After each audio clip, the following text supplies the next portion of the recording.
देखो सवाल दे रखा है तुम्हें, दो संख्याओं का अंतर 26 है और एक संख्या दूसरी संख्या की 3 गुनी है, उन्हें ज्ञात कीजिए। देखो जो ज्ञात करनी है उसको अपने को माननी है।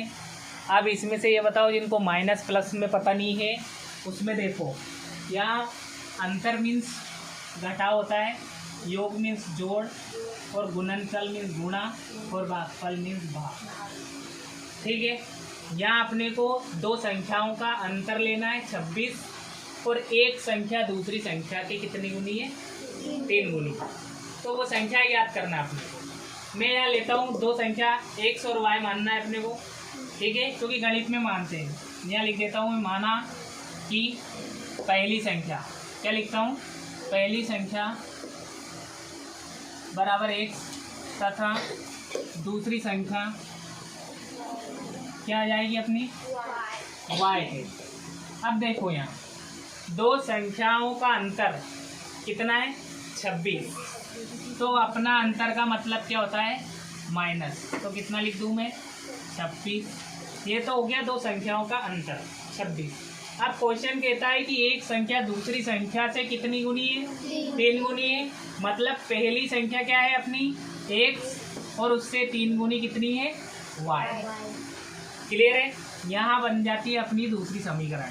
बहुत इजी सवाल है, ठीक है। इसका मान उठा के अपन इसमें रख दो, समीकरण 2 से मान समीकरण 1 में रखने पर, ठीक है। समीकरण 1 है अपने पास में, x माइनस वाई बराबर 26। x की जगह क्या लिखना है अपने को, 3y माइनस वाई बराबर 26। इसमें से घटा दो क्योंकि एक प्लस की और एक माइनस की, ये गुणा में है तो इसको भाग में ले जाओ, और 26 उड़ा दो इसको 13 बार।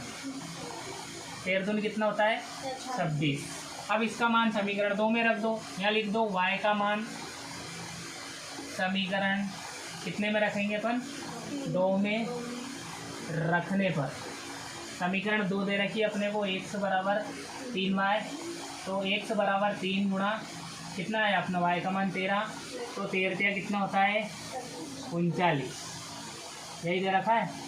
देखो क्वेश्चन से भी समझ सकते हो, दो संख्याओं का अंतर 26, 39 में से तुम 13 घटाओगे तो 26 आ जाएगा, और उसकी 13 की 3 गुनी भी है 39, ठीक है। 13 39। अगर एक्सपर्ट है तो यहाँ पहले ही समझ जाएगा क्वेश्चन से पहले, पहली संख्या दूसरी संख्या से का अंतर कितना है, 26 है, और तीसरी संख्या उसके 3 गुनी है। मतलब माना है अपनी पहली संख्या क्या थी, x, और दूसरी संख्या कितनी थी, y।